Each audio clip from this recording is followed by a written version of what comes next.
Hello and welcome to Earth911's Sustainability in Your Ear. We're back to have another conversation with a changemaker working to accelerate the transition to a sustainable carbon neutral society. Food waste and the lack of locally grown foods in many areas are two of the biggest contributors to climate change. Americans waste more than a third of the produce and foods they buy, leading to additional methane emissions from landfills and the need to grow and ship more food. Because most foods are shipped long distances, their carbon footprints can be huge, primarily due to the use of fossil fuels in shipping. Our guest today, Pradeep Elankumaran, is the co-founder and CEO of Farmstead, a grocery delivery company focused on eliminating its operational food waste. Where retail grocery stores report wastage of between 30% and 40% of the food they stock, Farmstead uses local batching of deliveries to cut its waste to less than 10%. The Farmstead site provides a wide range of foods, not just organic foods, and they are delivered for free at prices that on the whole appear to be very competitive with retail grocers. We found everything from cranberry walnut salads to A1 steak sauce and cherry pocket pies on just one page of the products that we looked at. Shoppers make their choices and sign up for delivery times, and that allows drivers to collect as many orders as possible to reduce the amount of driving during their delivery day. Another interesting feature of the Farmstead service is an Eat This First guide sent with the receipt that helps the customer identify and consume perishables before they spoil. There are a lot of improvements on how we can produce, distribute, and consume food in order to reduce our waste. So we wanted to learn from Farmstead, which is pioneering some of these choices. You can find out more about Farmstead at farmsteadapp.com. Farmstead app is all one word, no space, no dash. Welcome to the show, Pradeep. How are you today? I'm great. Thank you so much for having us. Well, thanks for joining us. Can you start off and just, in summary, tell us about the shopping experience with Farmstead? How is it different in any way from local grocery order apps, for instance? Well, the most important thing to know about Farmstead is that we are primarily a technology company that's also a grocer. So we get to do things that grocers who work somewhat in silos don't. Our customer base are the US mass market. So these are the 70% of this $1 trillion US space. These are the folks who are going to 3 to 4 separate stores every single week, assembling roughly $100 worth of food for their family on those trips. Now, historically, online grocery has done a very poor job catering to the 70% vast segment of the US population. Since the budgets are rigid, they're pretty large. $100 a week is a large budget, but they're rigid budgets. So if you're asking them to spend more than that, $120 a week, and the extra 20 just going to fees in marketplace groceries or additional random fees that are getting added on just for the delivery aspect, folks will try you, but they will not stick with you as an online grocery option. So even after COVID, when almost everyone tried online grocery, the online grocery adoption rate is still under 10% in this $1 trillion space. So our approach is a little bit different. How can we really work on the unit economics of online grocery and delivery specifically, not pickup, online grocery delivery, so that we can fulfill the promise of e-commerce that everyone is used to when they're buying things like mattresses online and getting them delivered for free. It's somewhat strange that we could do that, but not actually get milk delivered on a weekly basis and have to pay extra fees. So our approach is to create what we call micro hubs. Okay. They're smaller format warehouses. Usually they're somewhere between 15 to 30,000 square feet. Inside these warehouses, we hold inventory, we buy wholesale, and we list it to our customers retail, just like any other supermarket would, except it's not a supermarket, it's a warehouse. And this warehouse, and this is extremely important, this warehouse is run entirely with technology that we have created specifically to handle perishable groceries really, really, really well. And this code is not something that historically has been available. So we had to create that code and the data associated with it from scratch to make the unit economics work. So you describe this process as we buy exactly what you need, and these micro hubs are stocked locally. And what I'm hearing is that you use a combination of logistics analysis and predictive modeling to assess how much you need to have in each location in order to serve the local market. That's correct. So we have a few tricks up our sleeve, but the crux of it is exactly what you described, but a very advanced version of that. So predictive modeling in historical groceries it's a shorthand for saying we use Excel. We don't use Excel, right? We don't use Excel. We use code and data, and the code is a machine learning system that predicts exactly how much fresh basil we need to order from our suppliers for the next N number of days, so that when Mitch shows up and wants to make pesto, there's enough fresh basil available, but not so much of this extremely expensive, extremely perishable fresh basil sitting in our warehouses that it inevitably goes to waste because no one's buying it and hits our bottom line. And worse, like waste food. So this particular problem, it's somewhat managed in a supermarket at a reasonably poor level because they also have distribution centers, not just the stores, by people. But at Farmstead, people do not decide how much basil to bring in. Code does. People do decide that we're carrying basil in the first place, but that's where that involvement stops from a human front. We feel that any prediction tied to actual unit counts is, even if it's right today, will be wrong in 2 to 3 weeks, especially in companies like ours that tend to cover a 50-mile radius. It's 50. Instead of a supermarket's 2 to 3 mile radius around it. So the probability that we will keep growing our customer base is very high. And during the days of the week seasonality and the months of the year seasonality and the year-over-year growth, we should be predicting using systems that are able to understand the new demand profiles as we are growing and buy just what we need without wasting too much or buying too little. So how many products do you carry today? And it sounds like the availability might vary depending on the shopper's location. Is that correct? Yes. So it is not a uniform SKU mix in every city that we are in, but it is uniform across every 50-mile radius that we cover. So one of our tenets is to ensure that any warehouse that we turn on covers a uniform radius, as in we're not going to cut out various pockets of that 50-mile radius. And that uniform radius has uniform prices. It's really important to us that this happens because historically that's been a big problem in the US grocery industry. The stores follow where the customer neighborhoods can support those stores. And that essentially means that there's a deprioritization across the board of neighborhoods that may not be able to support like an organic SKU mix, even though in our work we have discovered that organics, for example, have almost uniform appeal, irrespective of household income or neighborhood density. So it's tricky if you're running a supermarket chain to make those decisions because of the initial capex required to turn on an expensive supermarket. But at Farmstead, our warehouses are extremely inexpensive. They are an order of magnitude cheaper to launch, and we can go to market in less than 14 days from when we get keys in hand to our warehouse. So our opportunity is very different compared to others. So by distributing the food to the micro hubs, managing carefully the stocking, you're able to free up enough additional margin that you can provide free delivery and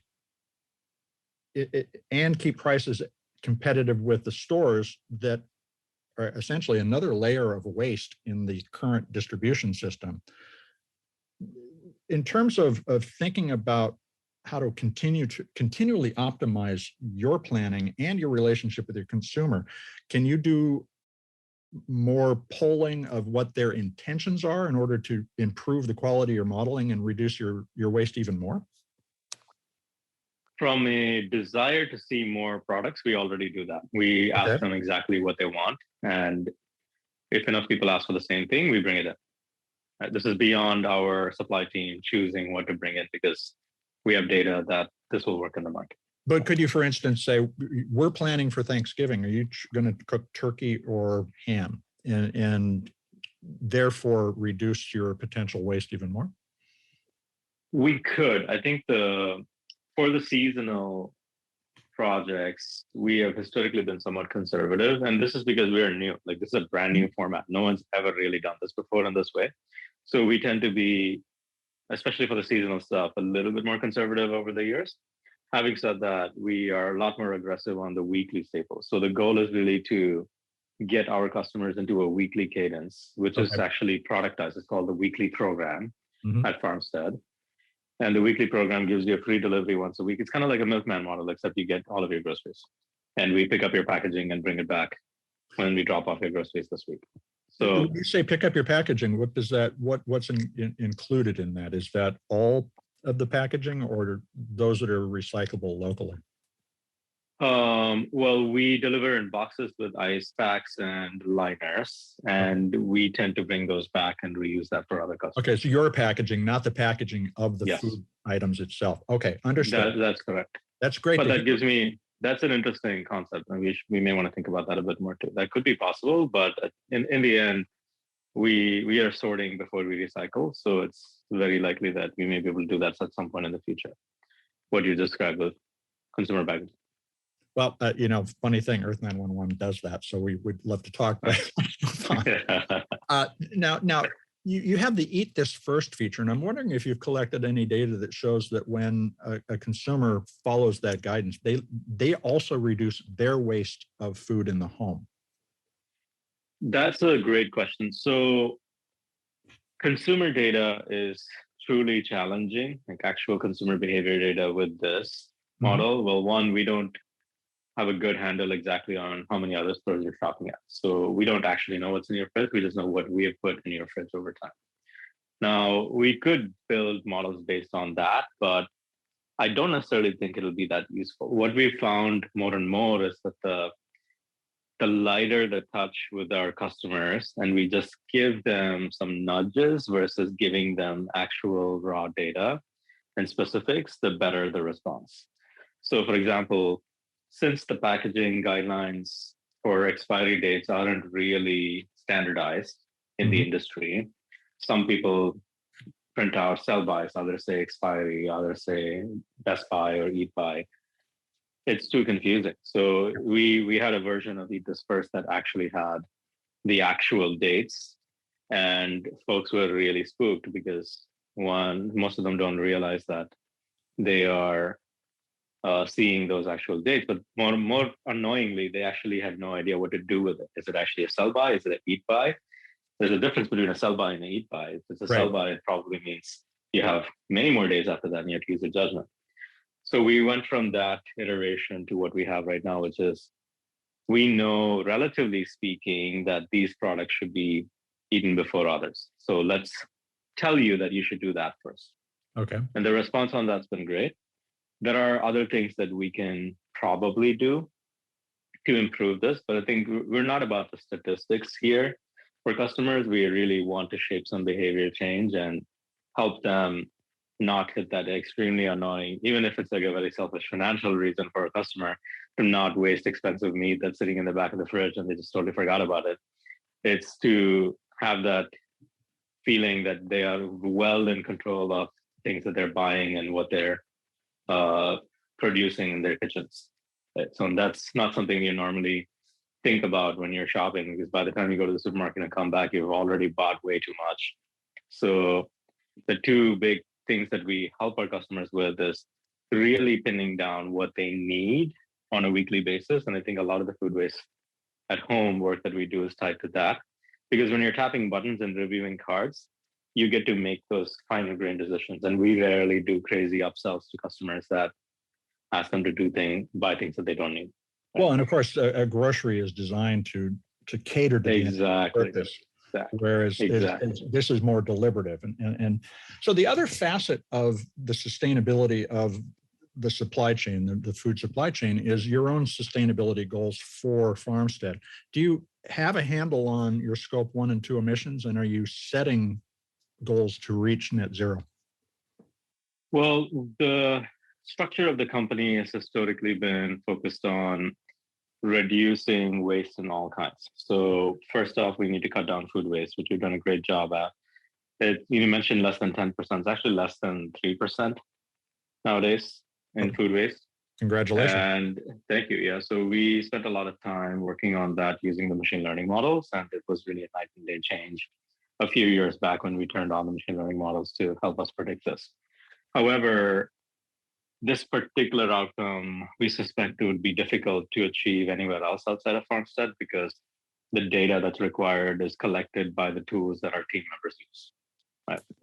The second part of our food waste control is the consumer food waste, and we just discussed that with you this first. Mm-hmm. And the third part is packaging. So how can we minimize the amount of packaging that we are using? So I mentioned boxes, liners, ice packs.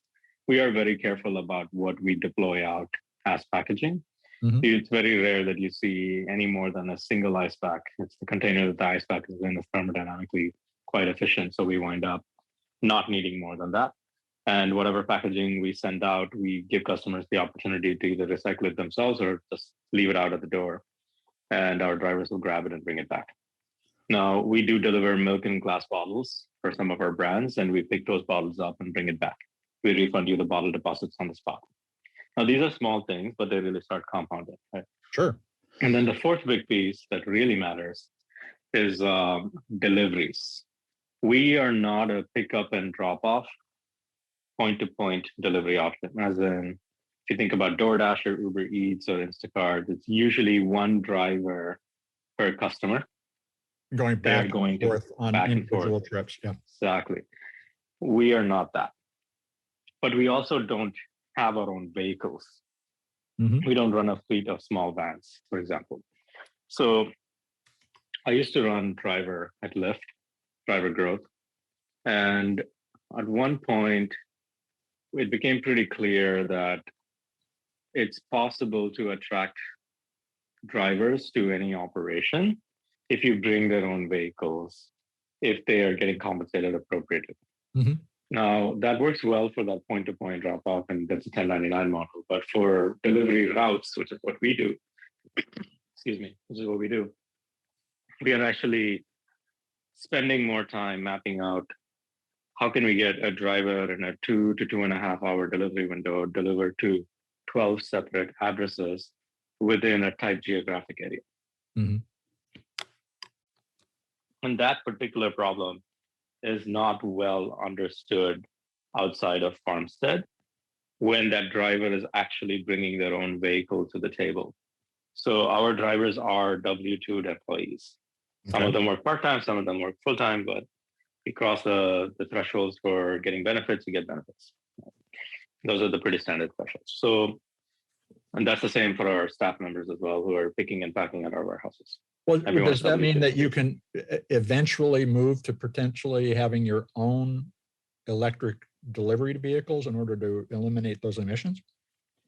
Electrics are definitely an option. I think the way to think about it is as we build more and more delivery routes, 60% of the delivery routes that we are sending out every day follow a certain density pattern. So if that density pattern holds, then in theory, you should be able to send out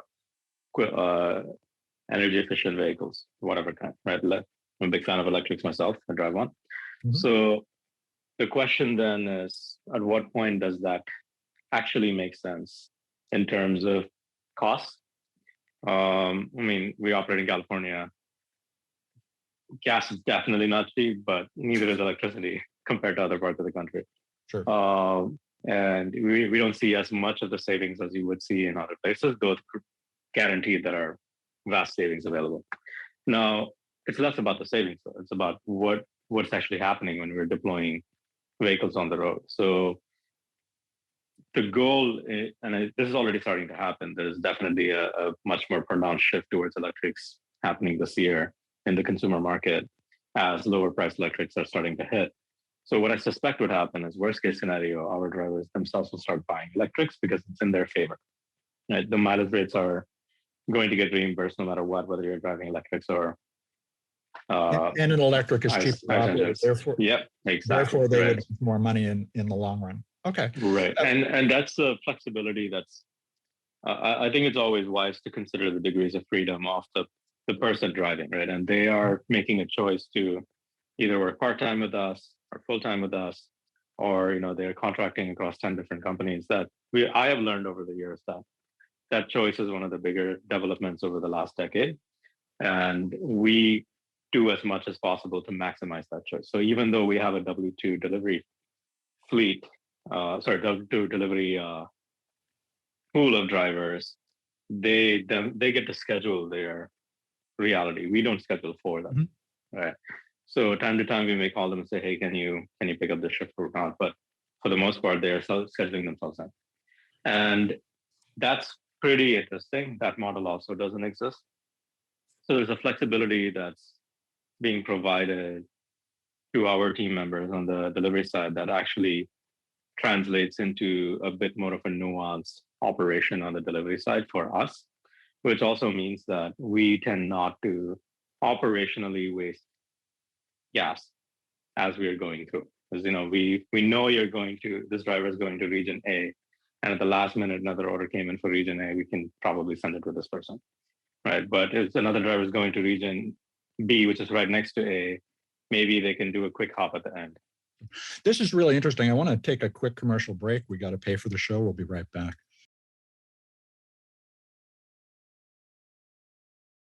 We're back talking with Farmstead CEO Pradeep Elankumaran. He is explaining the grocery delivery system that they've built.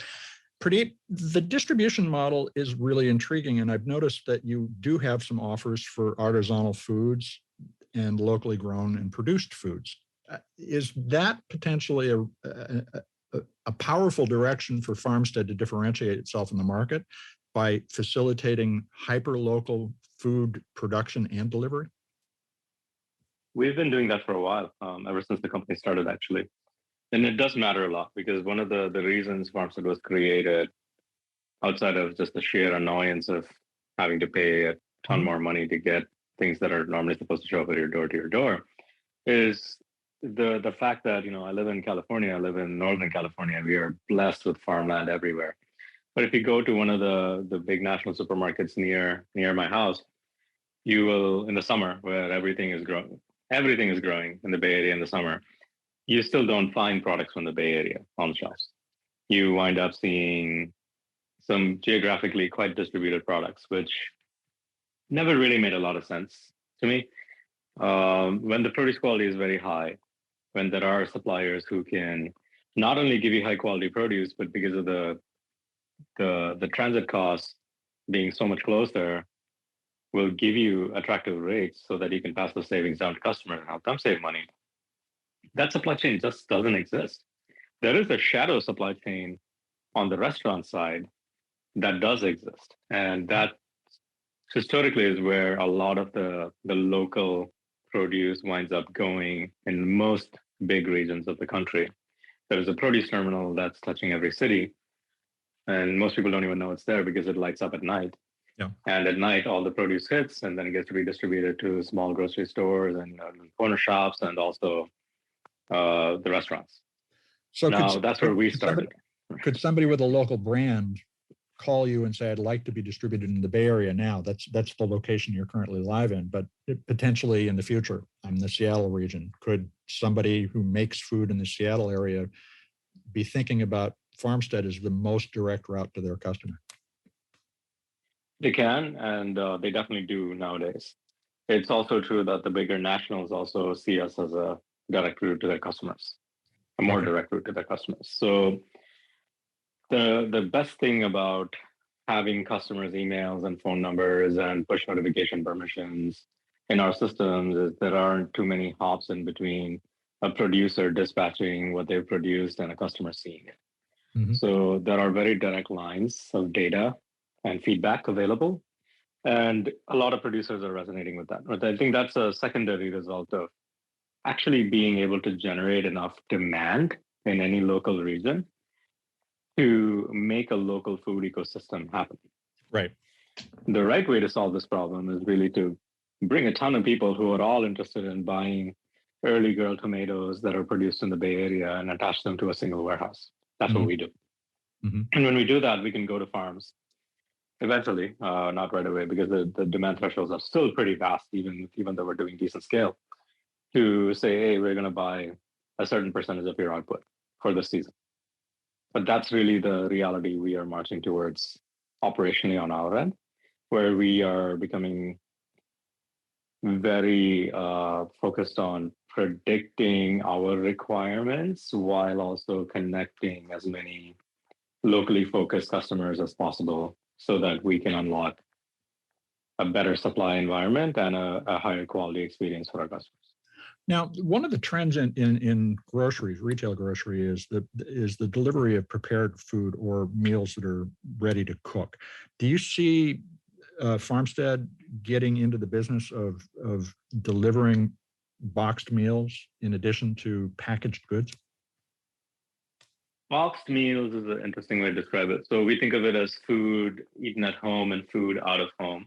Mm-hmm. And that's general industry parlance. The out of home food experience, outside of the blip recently, because everyone in the country hasn't gone out to restaurants for a while. Now they're starting to do it again. There is a transition happening where the food that's procured for in-home eating is not nearly as cooked as much. Now it's just heated up. Mm-hmm. So we do a lot of ready to heat products and some ready to eat products. Those we also cross-list stone fruit as ready to eat products because they are. And there's this fresh fruit, you should eat them right now. They're amazing. And presumably eat this first as well. And eat this first as well. So the trickier parts are things like rotisserie chicken, right? So I want to pick up a rotisserie chicken at a supermarket, bring it home, that's dinner. That doesn't exist right now at Farmstead, but we're working on that. That's a little bit trickier because a lot of the prepared food that you see at at supermarkets, is part of a chain of operations that helps them reduce their food waste. Mm-hmm. Not saying that the quality is poor, not at all, but that's part of the protocol to make sure that they wind up not having that excess. And that's what gets them to that sub 5% food waste inside their stores. But their stores don't grow, so our problem is different. Our problem is we can get to well under 5%, but our store demand does grow week over week, year over year, vastly more than a supermarket does. So when we think about wastage, it's not around how do we increase more ready-to-eat options to our customers by putting in protocols that help us reduce waste while giving them more ready-to-eat options. Ours is, well, we should just find really strong ready-to-eat products and list those, and generally in the rest of the store not have so much waste by actually not buying too much. We just buy what we need to sell to our customers. Now, one of the trends that we're seeing, and there's a recent report from EPAM, the Consumer Unmasked, that points out that shoppers are looking for ways to do good in addition to do their shopping. And you sort of gestured at the fact that there are some communities that wouldn't be able to afford a lot of this kind of food, but they do want it earlier in the conversation. Have you thought about how Farmstead could facilitate some sort of subsidies for food deserts? So, for instance, in the clothing market now, Bombas makes socks and underwear. Every pair of socks they sell, they give away a pair of socks. Is that potentially an interesting way to engage consumers in also helping to solve some of the problems with food deserts in their communities?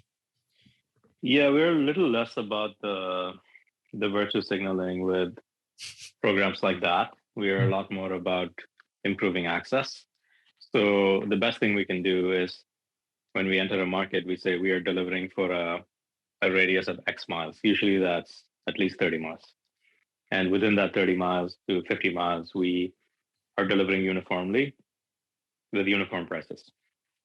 That's actually pretty powerful. Not many people do that. Second part of that is keeping prices attractive. So we usually price comp with the Safeway, Kroger, Publix, whatever, Trader Joe's, Aldi for that version of the products, and then the Whole Foods for the really upmarket stuff. And that's another nuance at Farmstead. You can replace those 3 separate trips with 10 minutes on the site, right? And buy all of those products at exactly the same prices that you would normally pay. So you keep in eliminate mind that you eliminate the price differential between high income and low income communities by exactly. And two, we also make the deliveries free, right? So it costs you the same no matter where you live, and you don't have to go anywhere. So you're saving time and money. And we have found and I was definitely part of this bucket when I was growing up here in the US. We spent a lot of time actually going to the store, spending money to go to the store, and then spending more money at the store, and then spending money to come back from the store. That was my life when we first moved to the US. Mm-hmm. That doesn't make any sense either, right? When it's very possible to create these kind of systems that actually get stuff to your door that you need on a weekly basis to feed your family. Now, the third part of this is subsidies.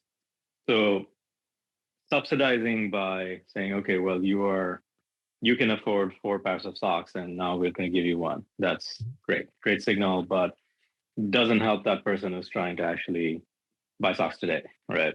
So what we try to do is provide that access to higher quality products at the same prices that you're used to.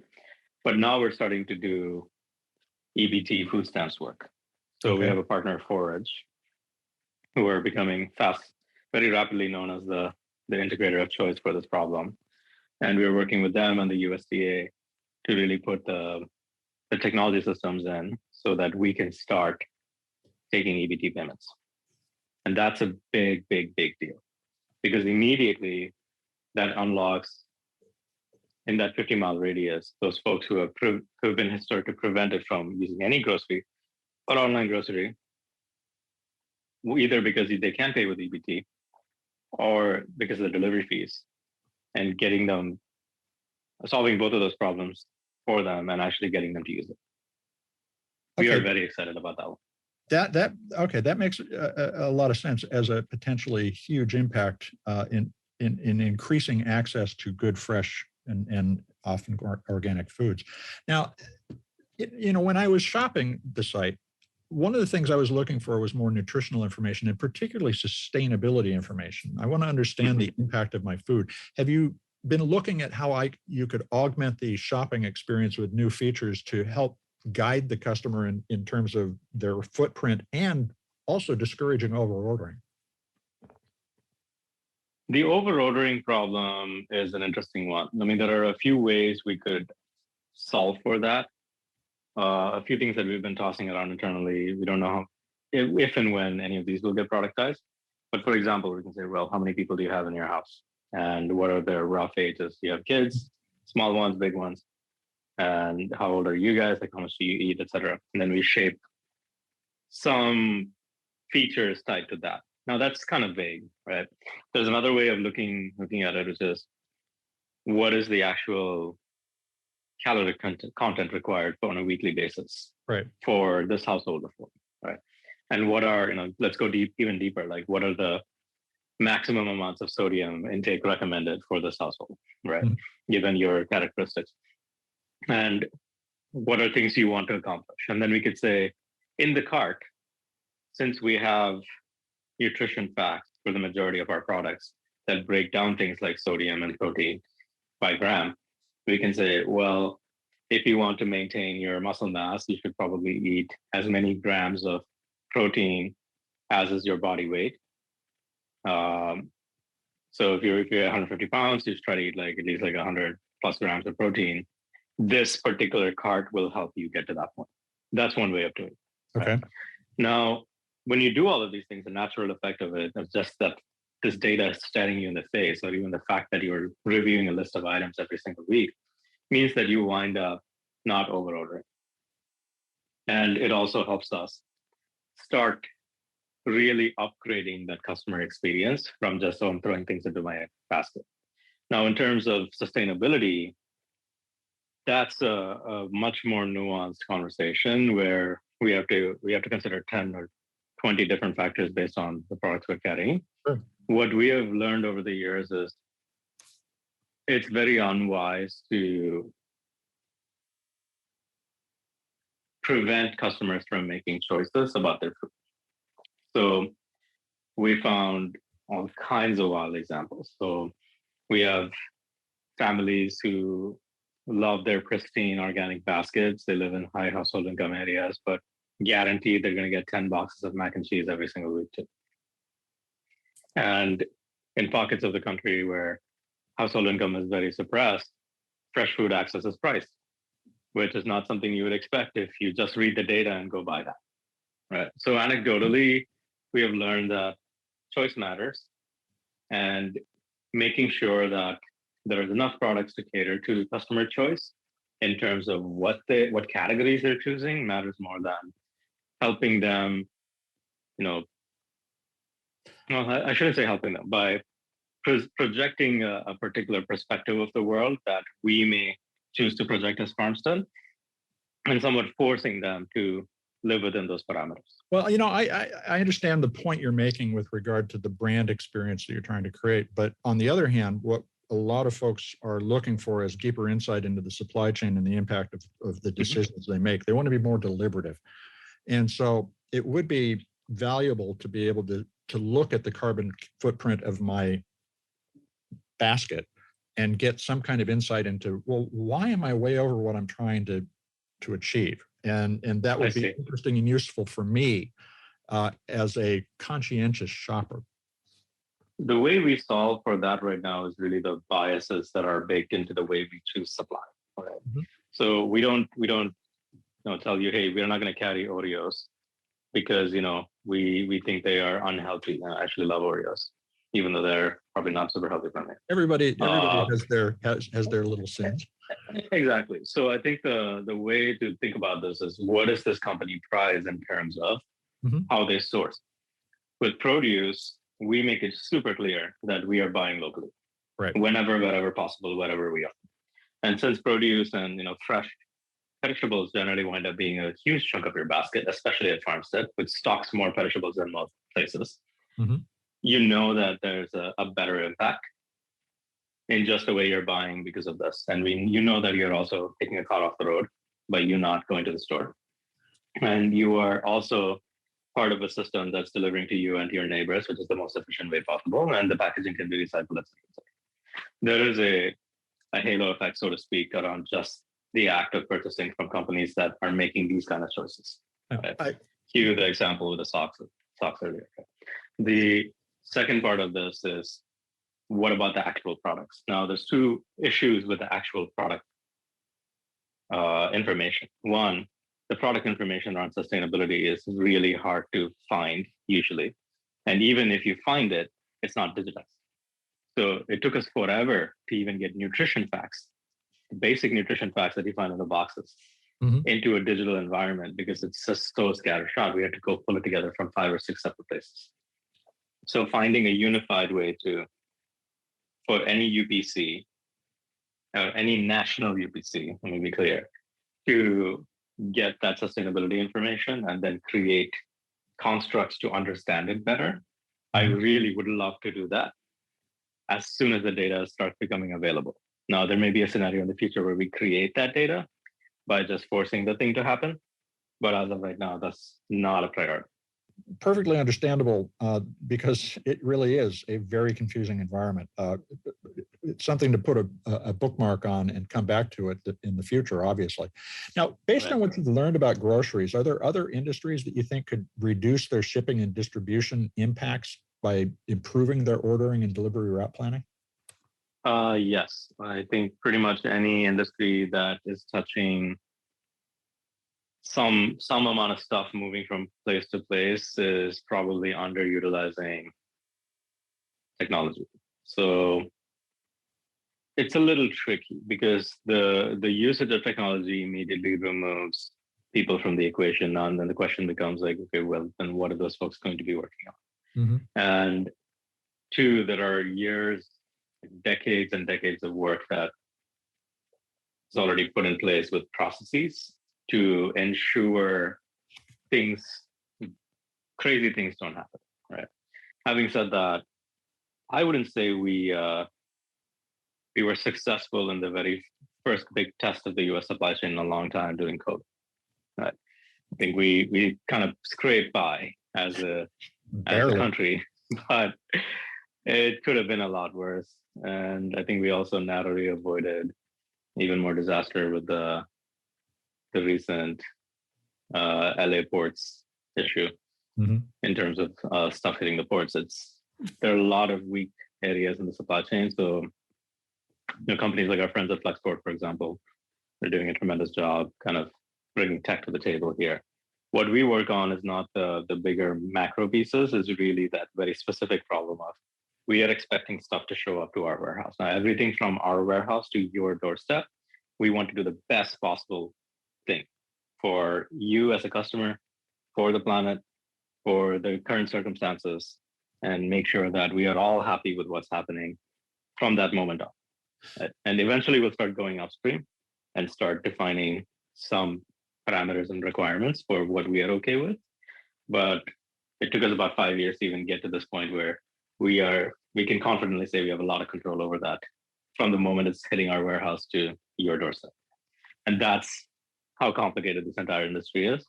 So eventually there will be better technology, but it's going to require some significant behavior change. And I suspect as more technologists like our team show up to work on these problems over time, in the more broader industry, you'll start seeing some very significant change happen.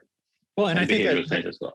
That change management problem that you're talking about within the organization is really where we make all the incremental steps that add up to big societal changes.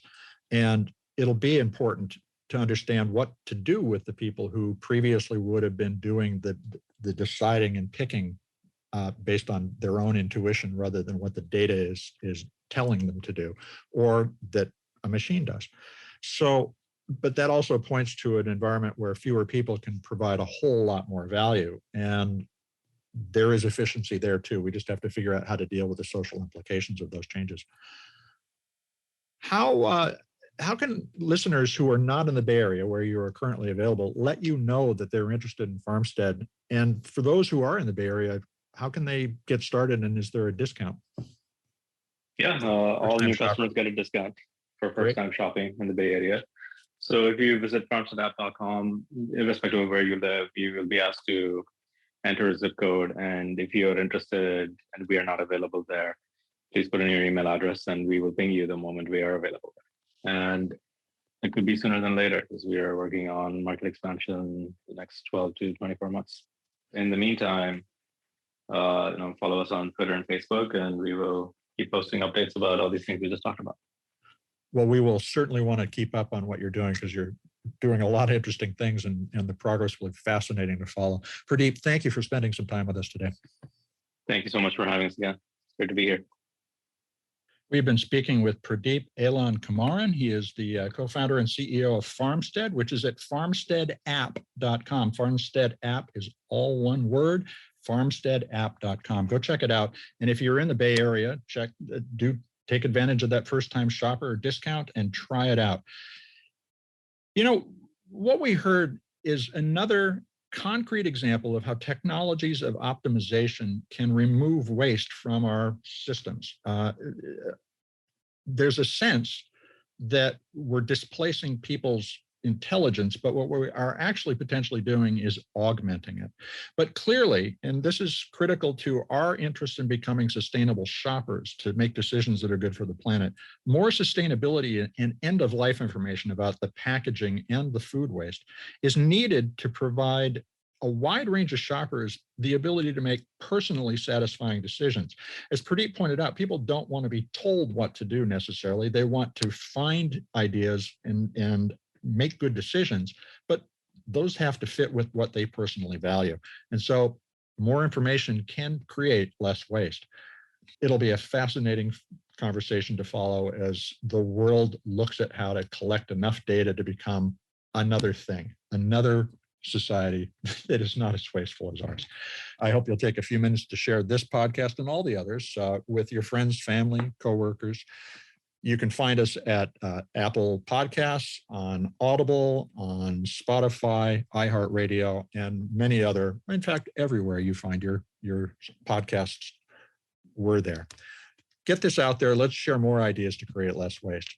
This is Earth 911 Sustainability in Your Ear. I'm Mitch Ratcliffe, and we will be back with another innovator interview soon. In the meantime, take care of yourself, take care of one another, and let's all take care of this beautiful planet of ours.